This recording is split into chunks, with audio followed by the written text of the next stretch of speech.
Hello everyone, हम कर रहे हैं बायो इनऑर्गेनिक केमिस्ट्री। इसके प्रीवियस लेक्चर में हमने डिस्कस किया था आयरन पोरफायरिन्स।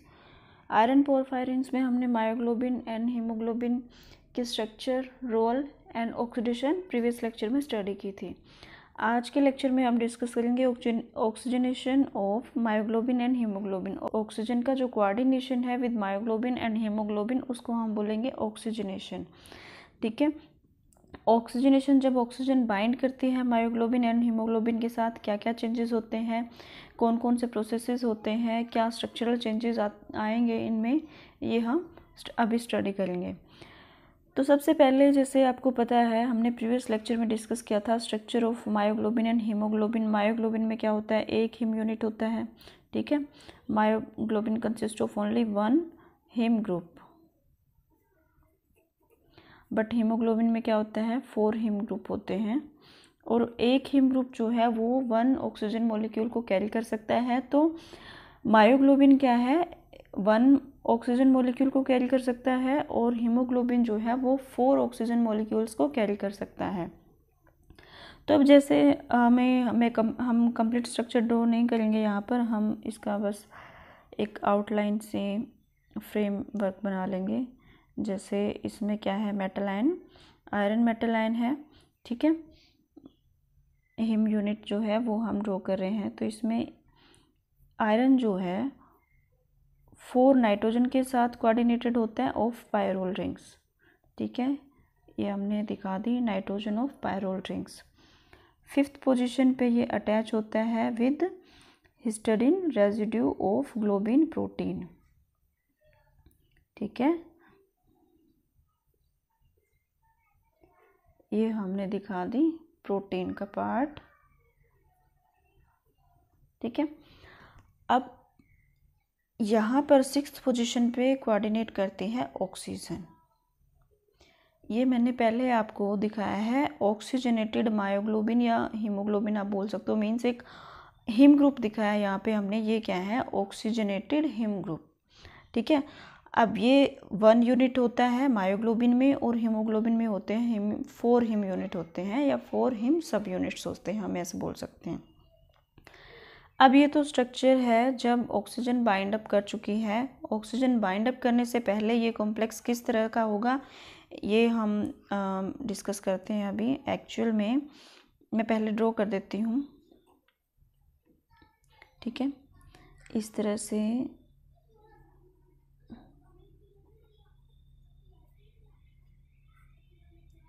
ये प्रोटीन पार्ट। ठीक है, अब ये जो है इस तरह से होता है। ये क्यों होता है ये हम अभी डिस्कस करेंगे। जब ऑक्सीजन बाइंड कोऑर्डिनेटेड नहीं होती है तो आयरन जो है वो अबव द प्लेन होता है, पोरफायरिन रिंग के अंदर फिट नहीं होता है। ठीक है, क्यों नहीं होता है, जब ऑक्सीजन नहीं है प्रेजेंट, नहीं कोऑर्डिनेटेड है हीम यूनिट में, तब ये जो कॉम्प्लेक्स है ये क्या है, 5 कोऑर्डिनेटेड कॉम्प्लेक्स है। ठीक है, कोऑर्डिनेशन नंबर जो है इसका वो कितना है, 5। ये स्क्वायर पिरामिडल ज्योमेट्री जो है वो शो करता है। और यहाँ इस केस में व्हेन ऑक्सीजन इज एब्सेंट, इसकी जो आउटर इलेक्ट्रॉनिक कॉन्फ़िगरेशन होगी वो होती है T2G4 Eg6, sorry Eg2, means pairing नहीं हो रही है। ये क्या होता है, हाई स्पिन कॉम्प्लेक्स होता है, हाई स्पिन कॉम्प्लेक्स। अब यहाँ पर देखो Eg में 2 इलेक्ट्रॉन्स प्रेजेंट हैं। Eg में कौन से ऑर्बिटल्स आते हैं, dx² - y² एंड dz²। अब यहाँ पर 2 इलेक्ट्रॉन प्रेजेंट है, इट मीन्स dx² - y² में इलेक्ट्रॉन प्रेजेंट है। इसमें इलेक्ट्रॉन प्रेजेंट होगा तो क्या होगा, इसकी जो डायरेक्शन ओरिएंटेशन होती है वो कैसे होती है, ये कहाँ पर लाई करता है, xy एक्सिस पे, प्रिंसिपल एक्सिस पे। इस तरह से हम शो कर सकते हैं। ठीक है, अब ये जो पायरोल रिंग्स का अरेंजमेंट है ये भी क्या होता है, स्क्वायर प्लेनर है। ठीक है, मीन्स XY एक्सिस पे प्रेजेंट है नाइट्रोजन्स भी पायरोल रिंग्स के। तो इनमें क्या है, अब आयरन के जो dx² - y² ऑर्बिटल में इलेक्ट्रॉन डेंसिटी लाई कर रही है और नाइट्रोजन के पास भी इलेक्ट्रॉन डेंसिटी है, सो रिपल्शंस होंगी। ठीक है, रिपल्शंस होंगी तो ये जो आयरन है ये पोरफायरिन रिंग में फिट नहीं हो सकता और ये इन रिपल्शंस की वजह से अबव द प्लेन से ऊपर उठ जाता है। ठीक है, कितना ऊपर उठता है, जैसे हमने यहाँ पर इसको इस तरह से ड्रॉ करके दिखा रखा है। ये जो प्लेन से कितना ऊपर जाता है, ये अप्रोक्सीमेट जाता है 40 पिकोमीटर, 40 पिकोमीटर। ठीक है, हम लिख सकते हैं here FA lies above the plane, FA lies above the plane about 70 picometre. ठीक है, और जैसे ही ऑक्सीजन बाइंड करती है 6th पोजीशन पे तो ये जो है 5 कोऑर्डिनेटेड कॉम्प्लेक्स जो है ये 6 कोऑर्डिनेटेड कॉम्प्लेक्स में कन्वर्ट हो जाता है। ठीक है, व्हेन ऑक्सीजन बाइंड करती है तो 6 कोऑर्डिनेट में जाता है, ऑक्टाहेड्रल ज्योमेट्री हो जाती है और इस केस में ये लो स्पिन कॉम्प्लेक्स बन जाता है। लो स्पिन कॉम्प्लेक्स कौन से होते हैं, जिनमें पेयरिंग होती है। ठीक है, इसके जो आपने प्रीवियस सेमेस्टर में स्टडी किया था क्रिस्टल फील्ड थ्योरी, तो पेयरिंग होगी तो यहाँ पर इलेक्ट्रॉनिक कॉन्फिगरेशन हो जाएगी T2G6Ag0। अब dx² -y² ऑर्बिटल में कोई भी इलेक्ट्रॉन नहीं है, वेकेंट है ये, सो यहाँ पर रिपल्शन जो है वो कम होंगी। ठीक है, रिपल्शंस कम होंगी, इस वजह से जो है ये पोरफायरिन रिंग में इजीली फिट हो सकता है। ठीक है, अब यहाँ पर पेयरिंग एनर्जी की रिक्वायरमेंट हुई है, हमने इस पहले भी स्टडी किया है। पेयरिंग एनर्जी की हमें रिक्वायरमेंट होती है जब पेयर अप होते हैं इलेक्ट्रॉन्स।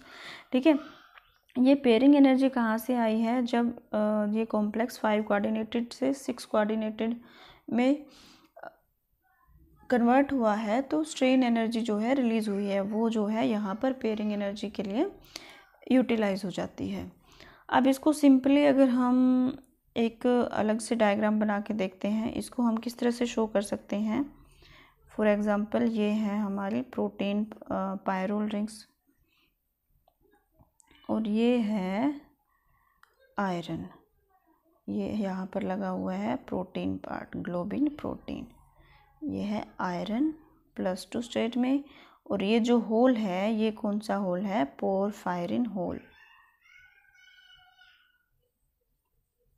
ठीक है, क्योंकि इस केस में अबव द प्लेन है, पोरफायरिन होल में लाइन नहीं कर रहा है आयरन, तो हम इसको इस तरह से शो कर सकते हैं। ठीक है, बट यहाँ पर क्या है, जैसे ही ऑक्सीजन कोऑर्डिनेट हुई ये क्या है, पोरफायरिन होल में फिट हो गया है, तो हम इसको इस तरह से दिखा सकते हैं।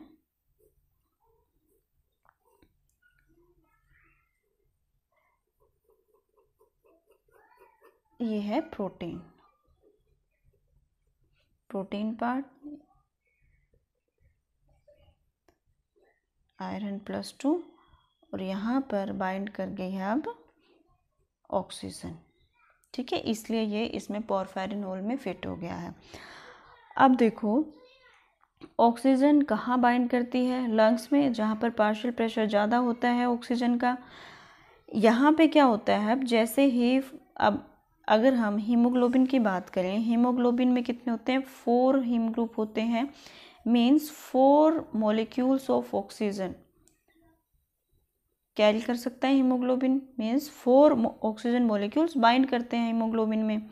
ठीक है, अब जैसे ही फर्स्ट हीम यूनिट के साथ ऑक्सीजन बाइंड अप करती है, इसमें जो स्ट्रेन प्रोड्यूस होगा ये सिग्नल को पास करेगा नेक्स्ट हीम सब यूनिट को, तो वो भी क्या होगा, फटाफट से उसमें भी कोऑर्डिनेट कर जाएगी ऑक्सीजन। फिर सेकंड जो है वो अपने स्ट्रेन को पास करेगा थर्ड के पास, और वहाँ भी जो ऑक्सीजन होगी वो जल्दी से बाइंड अप कर जाएगी। इस तरह से जो है फोर्थ ऑक्सीजन जो है सबसे इजीली बाइंड करती है। और ये हम किससे प्रूव कर सकते हैं, ये हम इक्विलिब्रियम कांस्टेंट की वैल्यूज़ को देख के प्रूव कर सकते हैं। कैसे, देखो जैसे फर्स्ट हीमोग्लोबिन लिख रही हूँ मैं, हीमोग्लोबिन में 4 सब यूनिट्स हैं, मीन्स 4 ऑक्सीजन मॉलिक्यूल को के साथ बाइंड कर सकता है। फर्स्ट हमने शो किया ऐसे HbO2, ठीक है। अब जो है सेकंड के साथ बाइंडिंग दिखाते हैं हम, प्लस O2 HbO2 ट्वाइस। ऐसे ही थर्ड ऑक्सीजन मॉलिक्यूल बाइंड कर जाएगा, ठीक है। ऐसे ही फिर फोर्थ मॉलिक्यूल। तो इनके लिए अगर हम इक्विलिब्रियम कांस्टेंट की वैल्यू देखते हैं तो सपोज फर्स्ट ऑक्सीजन मॉलिक्यूल के लिए K1 अगर हम लिखें तो ये होता है 5 to 60, ठीक है, काफ़ी लो है वैल्यू अगर हम कंपेयर करें फोर्थ इक्विलिब्रियम कांस्टेंट से। K4 की वैल्यू होती है 3000 to 6000, ठीक है। तो आप क्लियरली देख सकते हैं इक्विलिब्रियम कांस्टेंट की जितनी ज़्यादा हाई वैल्यू होती है उतना ही प्रोडक्ट फॉर्मेशन जो है इजी होता है, ठीक है। तो इट मीन्स जो fourth molecule of oxygen bind कर रहा है वो सबसे इजीली कर रहा है, और जो फर्स्ट है उसमें इनके कंपैरिजन में ज़्यादा टाइम लग रहा है। तो ऐसे देखो, ये तो कहाँ हो रहा है, लंग्स में, ठीक है, क्योंकि ऑक्सीजन कहाँ बाइंड करती है, लंग्स में। लंग्स में तो इस प्रोसेस को हम बोलते हैं जो कि फर्स्ट मॉलिक्यूल ऑफ ऑक्सीजन की बाइंडिंग के बाद बाकियों की जो ऑक्सीजन बाइंडिंग कैपेसिटी है वो इजी हो जाती है या फिर इंक्रीज हो जाती है कैपेसिटी, इसको हम बोलते हैं कोऑपरेटिविटी। क्या बोलेंगे, cooperativity. Cooperativity enables haemoglobin to bind and also act in releasing oxygen more effectively, ठीक है। तो रिलीज कहाँ होता है ऑक्सीजन का, मसल्स में, जहाँ पर पार्शियल प्रेशर ऑफ ऑक्सीजन लो होता है, ठीक है। तो वहाँ पे क्या होगा, जैसे ही फोर्थ मॉलिक्यूल रिलीज किया हीमोग्लोबिन ने, फिर वो मैसेज जो है अदर हीम यूनिट के पास जाएगा और सेकेंड ऑक्सीजन मॉलिक्यूल भी रिलीज हो जाएगा, देन थर्ड, देन फोर्थ। इसमें अगर हम इक्विलिब्रियम कांस्टेंट देखेंगे, इसमें भी क्या होगा, फोर्थ मॉलिक्यूल जब रिलीज होगा उसके लिए इक्विलिब्रियम कांस्टेंट हाई होगा। तो क्योंकि वहाँ पे रिलीज हो रही है, लंग्स में बाइंड अप हो रही है, तो हम मसल्स में इसको बोल सकते हैं, जब रिलीज करता है हीमोग्लोबिन तो उसको हम बोलेंगे रिवर्स कोऑपरेटिविटी, ठीक है। तो रिवर्स कोऑपरेटिविटी एंड कोऑपरेटिविटी से क्या होता है, हीमोग्लोबिन का जो बाइंड करने की कैपेबिलिटी है वो इंक्रीज होती है due to cooperativity, and due to reverse cooperativity muscles में वो इफ़ेक्टिवली रिलीज कर सकता है ऑक्सीजन मॉलिक्यूल को। अब अगर यही चीज़ अगर हम मायोग्लोबिन के केस में देखें तो मायोग्लोबिन में तो क्या होता है, एक ही हीम यूनिट होता है, एक हीम यूनिट होता है, तो वहाँ पर कोई कोऑपरेटिविटी एग्जिस्ट नहीं करती है। हीम यूनिट ने बाइंड कर लिया तो बाइंड कर लिया, रिलीज़ कर दिया तो रिलीज़ कर दिया, कोई अदर हीम यूनिट नहीं होगा जिसको सिग्नल पहुँचाएंगे और उससे ऐसे जो है कोऑपरेटिविटी एग्जिस्ट करे। तो मायोग्लोबिन में कोई कोऑपरेटिविटी नहीं होती है, ठीक है। अगर हम मायोग्लोबिन के साथ ऑक्सीजन बाइंडिंग जो है उसको एक रिवर्सिबल रिएक्शन से शो करें इस तरह से, ठीक है, reversible binding of oxygen to myoglobin can be represented as Mb, myoglobin हो गया प्लस ऑक्सीजन, MbO2 में ऑक्सीजनेटेड मायोग्लोबिन बन गया, ठीक है, ऑक्सीजनेशन हो गया है मायोग्लोबिन का। अब इसके लिए अगर हम इक्विलिब्रियम कांस्टेंट लिखें तो आपको पता है हम कैसे लिख सकते हैं, प्रोडक्ट की कंसंट्रेशन बाय रिएक्टेंट्स की कंसंट्रेशन। अब क्योंकि ऑक्सीजन एक गैस है तो हम इसको इसके पार्शियल प्रेशर से एक्सचेंज कर सकते हैं, हम इसकी जगह पर पार्शियल प्रेशर लिख सकते हैं Mb पार्शियल प्रेशर, ठीक है। अब अगर इसमें एक नई टर्म हम ऐड कर दें, फ्रैक्शनल ऑक्सीजन सैचुरेशन, जिसको हम थीटा से रिप्रेजेंट कर सकते हैं, ये क्या होता है, ये रेशो होती है, ratio of concentration of myoglobin as MbO2 means to total concentration of myoglobin, means oxygenated myoglobin, ratio of oxygenated myoglobin to the total concentration of myoglobin. total concentration means जो deoxy myoglobin होगा without oxygen या फिर oxygen के साथ present होगा complete total. जैसे देखो यहाँ पर लिखा हुआ है मैंने, theta is equal to MbO2 plus Mb plus MbO2, ये क्या है, डीऑक्सी मायोग्लोबिन, और ये ऑक्सीजनेटेड, टोटल मायोग्लोबिन हो गया। ठीक है, अब यहाँ से हम इसकी मायोग्लोबिन की कंसंट्रेशन जो है वो निकाल सकते हैं, 1 minus theta into concentration of oxygenated myoglobin by theta. ठीक है, अब सेकंड और थर्ड इक्वेशन से हम जो है ये निकाल सकते हैं। अगर आप MB की वैल्यू को जो है इस इक्वेशन में पुट कर दोगे तो ये आ जाएगा हमारे पास, K की वैल्यू ये आ जाएगी। ठीक है, अब इसमें से हम इसको थोड़ा सा रीअरेंज करके थीटा की वैल्यू निकाल सकते हैं, तो ये आ जाएगी हमारी थीटा की वैल्यू, यहाँ पर आएगा K।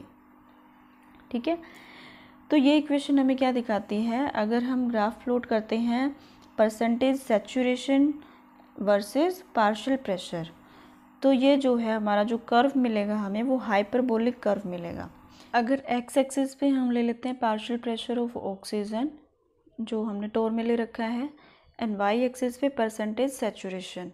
ठीक है, तो इसके अकॉर्डिंग हाइपरबोलिक कर्व कैसे होगा हमारा, इस तरह से।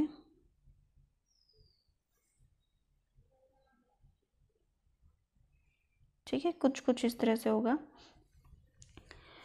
तो ये किसके लिए है, मायोग्लोबिन के लिए। अगर आप ध्यान से देखोगे तो ये देखो लगभग 50% जो है ऑक्सीजन बाइंड अप कर चुकी है एट अप्रोक्सीमेट 2.8 पार्शियल प्रेशर पे, 2.8 पार्शियल प्रेशर पे। ठीक है, यहाँ पे लिखना चाहिए। तो यहाँ पे अगर हम देखेंगे तो अप्रोक्सीमेट 50% जो है मायोग्लोबिन सैचुरेट 50% मायोग्लोबिन जो है उसके साथ अटैच हो चुकी है ऑक्सीजन। ठीक है, तो इसको हम क्या बोल सकते हैं कि यहाँ पर थीटा जो है वो हमारा 0.5 या फिर 1/2। यहाँ पर अगर हम पार्शियल प्रेशर को इक्विलिब्रियम कांस्टेंट के साथ रिलेट करके देखें, उनका आपस में रिलेशन देखें, तो एट हम लिख सकते हैं इसको, at theta is equal to 0.5 partial pressure जो है ऑफ ऑक्सीजन ये हो जाता है इनवर्स ऑफ इक्विलिब्रियम कांस्टेंट, या फिर हम ऐसे भी कह सकते हैं कि इक्विलिब्रियम कांस्टेंट जो है वो हो जाता है inverse of partial pressure of oxygen. ठीक है, तो इनमें से at theta is equal to 0.5 ये रिलेशन आ जाता है हमारा partial pressure of oxygen and equilibrium constant का। अब ये तो बात थी, कर्व हमने ड्रॉ किया, ये जो इक्वेशन है ये किसके लिए है, फॉर मायोग्लोबिन। ठीक है, मायोग्लोबिन, और कैसा कर्व आएगा इसके लिए, हाइपरबोलिक। अब अगर हम बात करते हैं हीमोग्लोबिन की, उसका थोड़ा और कॉम्प्लेक्स सिस्टम हो जाता है। क्यों, क्योंकि उसमें एक हीम यूनिट ना हो के उसमें 4 हीम यूनिट्स हैं। ठीक है, तो उसके लिए अगर हम यही सेम इक्वेशन ड्रॉ करेंगे, थीटा उसमें निकालेंगे, तो उसमें थीटा आता है के पी की पावर n 1 प्लस के पी की पावर n। ठीक है, ये आती है हमारी इक्वेशन हीमोग्लोबिन के लिए, फॉर हीमोग्लोबिन। यहाँ पर ये जो n है इसकी वैल्यू होती है 2.8, और एग्जैक्ट वैल्यू ऑफ n जो है वो डिपेंड करती है pH पे। ठीक है, इस इक्वेशन के अकॉर्डिंग अगर हम हीमोग्लोबिन का कर्व देखते हैं तो वो आता है सिग्मोइडल शेप का, सिग्मोइडल शेप। ठीक है, सिग्मोइडल शेप, या फिर हम सिंपली एस शेप कर्व भी बोल सकते हैं, क्योंकि ये एस के जैसे ही दिखता है कुछ कुछ। अगर हम इसको ब्लैक पेन से दिखा लेते हैं थोड़ा सा,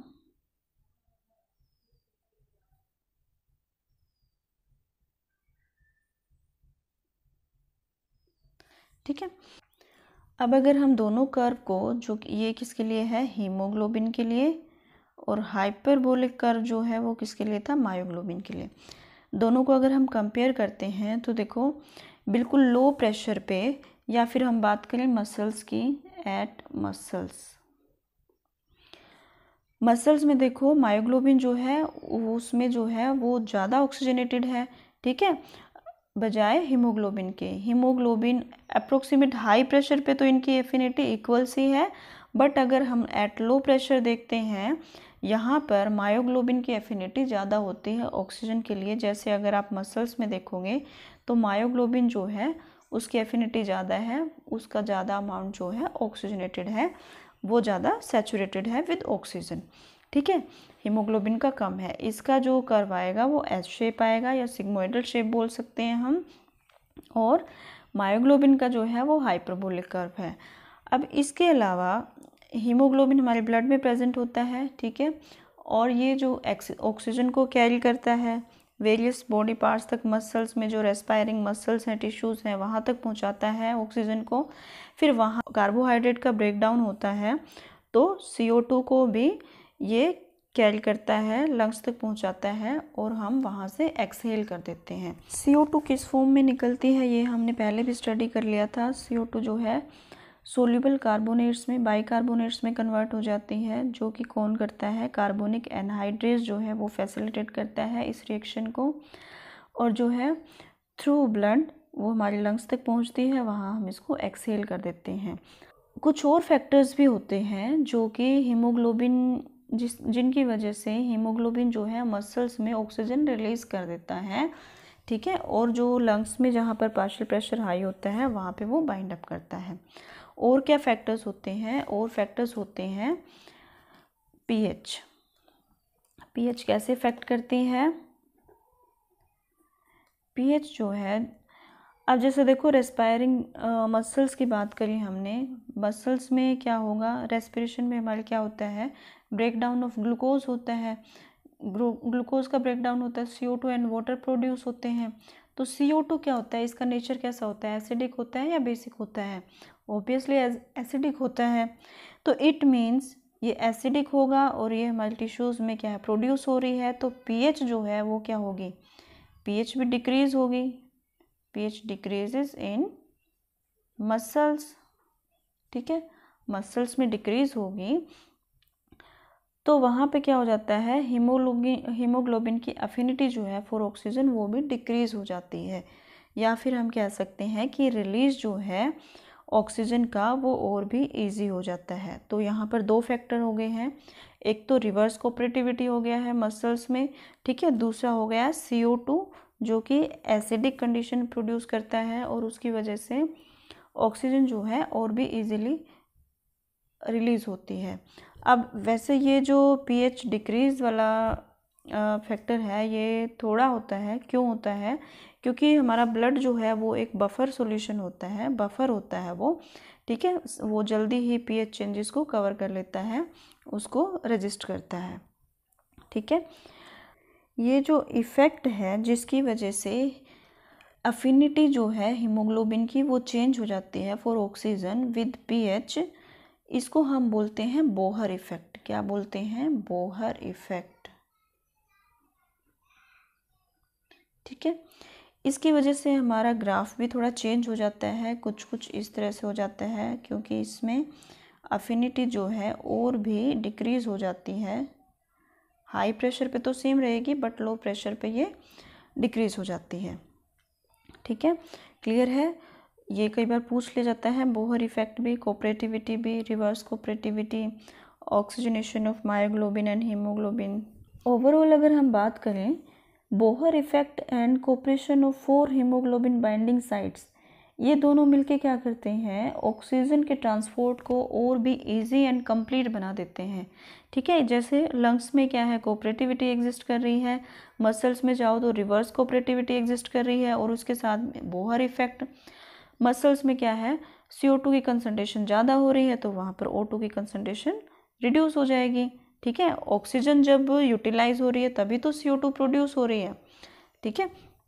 तो ये क्या है, रिवर्स कंडीशन जो है, ऑपोजिट कंडीशंस एग्जिस्ट करती हैं लंग्स में एंड मसल्स में। अब हम देखते हैं कि नेचर कैसा होता है जो हीमोग्लोबिन एंड ऑक्सीजन बॉन्ड होता है, किस वे में बाइंड करती है ऑक्सीजन हीमोग्लोबिन, हीम यूनिट के साथ हीमोग्लोबिन या मायोग्लोबिन में, ठीक है। तो ऑक्सीजन मॉलिक्यूल जो है आयरन के साथ हिम ग्रुप में 3 वेज में, 3 पॉसिबल वेज हैं जिनमें ये बाइंड अप कर सकता है। फर्स्ट है linear arrangement, linear arrangement. Simply ये आयरन है और लीनियर इस तरह से लीनियरली ये बाइंड अप कर जाएगा। सेकंड पॉसिबिलिटी है एंगुलर और बेंट अरेंजमेंट। एंगुलर और बेंट अरेंजमेंट, इसमें इस तरह से जैसे हमने देखा भी है, आपको पता तो लग ही गया होगा कि इस वे में बाइंड अप करती है। सेकंड है एंगुलर और बेंट, जैसे आपने देखा भी है जब हमने स्ट्रक्चर ड्रॉ करी थी तो हमने कैसे शो करा था, एंगुलर वे में और बेंट वे में। थर्ड जो है वो पॉसिबल प्रोबेबिलिटी है इसकी, प्रोबेबल वे जो है वो है साइड वे सिमेट्रिकल इंटरेक्शन। इसमें किस तरह से ये आयरन है और ये जो है इस तरह से अटैच हो। अब आपने स्ट्रक्चर देखी है तो जो एक्सरे स्टडीज़ वगैरह हैं उनसे हमें पता लगता है कि ऑक्सीजन जो है बेंट वे में बाइंड अप करती है आयरन के साथ ऑफ हिम यूनिट। ठीक है, एक्सरे स्टडीज से हमें पता लगा है कि ये जो है ऑक्सीजन बाइंड करती है हिम ग्रुप के आयरन के साथ बेंट वे में। ठीक है, और भी अदर कंपाउंड्स जिनको हम ऐसे मॉडल कंपाउंड्स बोल सकते हैं क्योंकि उनसे हम कंपेयर कर रहे हैं, ऑक्सीजन के अडक्ट कंपाउंड हैं, उनमें जो है उनकी स्ट्रक्चरल स्टडी से भी हमें यही पता लगा है कि ये जो है बेंट वे में इससे कोऑर्डिनेट कर रही है। अब अगर हम हिम ग्रुप में ऑक्सीजन की बजाय carbon monoxide gas, carbon monoxide जो है या फिर कार्बोनिल लिगेंड बोलूँ मैं, इसके साथ बॉन्डिंग देखते हैं तो ये भी क्या है, आयरन के साथ आयरन ऑफ हिम यूनिट, ये भी जो है बेंट वे में ही इसके साथ कोऑर्डिनेट करता है। और हमने बहुत सारे मेटल कार्बोनिल स्टडी किए हैं कि मेटल्स के साथ कार्बोनिल वैसे स्ट्रेट वे में जो है लीनियर वे में कोऑर्डिनेट करता है, बट हीमोग्लोबिन में ये भी जो है बेंट वे में कोऑर्डिनेट कर रहा है। तो इस वजह से क्या है, जब कार्बन मोनोऑक्साइड गैस जो है वो कोऑर्डिनेट करती है आयरन के साथ तो ये जो है अनस्टेबल हो जाता है क्योंकि ये लीनियर फॉर्म में ज़्यादा स्टेबल होते हैं और इस वजह से जो है जल्दी से ये बाइंड अप नहीं करती है कार्बन मोनोऑक्साइड गैस। जैसे हम कई बार स्टडी करते हैं, पढ़ते हैं, कार्बन मोनोऑक्साइड गैस की पॉइजनिंग की वजह से अक्सर कुछ लोगों की कई बार डेथ हो जाती है। वो अंगीठी वगैरह बंद रूम में अगर जला के सो जाते हैं तो वो एक्सेस हो जाती है जब कार्बन मोनोऑक्साइड गैस की ऑक्सीजन बिल्कुल ख़त्म ही हो गई है अप्रोक्सीमेट, तब जाके ऐसा होता है। अदरवाइज़ नेचर ने हमारे सिस्टम को थोड़ा डिफेंसिव ही बनाया है। जैसे ये मैंने अभी एग्जांपल बताई आपको कि कार्बोनिल जो है वो लीनियर फॉर्म में कोऑर्डिनेट करता है वैसे तो, अगर हम अदर आयरन के और अलग अगर हम देखते हैं कंपाउंड्स, उनमें अगर कार्बोनिल के साथ इसकी कोऑर्डिनेशन देखेंगे तो वो लीनियर होगी। ठीक है, बट इन हीमोग्लोबिन जो है वो बेंट वे में है और बेंट वे में ये इतना स्टेबल नहीं है, इस वजह से ये जो है इसके साथ इतना जल्दी से कॉम्प्लेक्स नहीं बनाता है। तो ये तो हमने आज स्टडी किया oxygenation of haemoglobin and myoglobin. Next lecture में हम स्टडी करेंगे biological role of alkali and alkaline earth metals. Thank you.